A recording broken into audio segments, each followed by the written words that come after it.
As many of you face higher electric bills, in an effort to stay cool in all this extreme heat, PG&E customers can expect to pay more. Today, the California Public Utilities Commission allowed PG&E to increase their funding on expansion projects. ABC 10's Devin Truby listened in on that meeting and talked with experts about the impact on customers. PG&E's rate hikes are inhumane and make the working class pay time and time again for their crimes.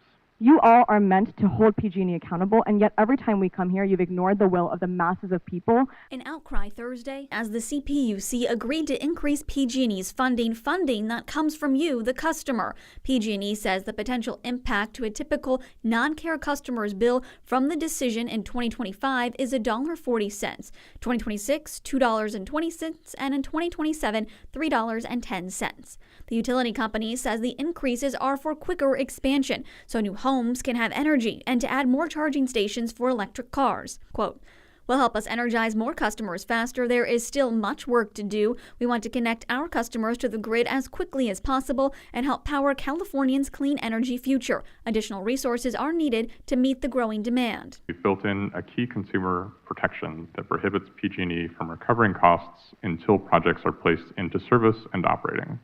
Mark Toney with the Utility Reform Network says this increase in funding is on top of existing rate increases from earlier this year. So while it might not seem like a lot, it all adds up. The fault in this rate increase lies squarely with the legislators who passed a bill that allowed PG&E to collect extra money for work they were already supposed to do, that they already received money for. In order to make sure the funds from your bills are used correctly, an independent third-party auditor will be hired to review, a move former CPUC President Loretta Lynch questions.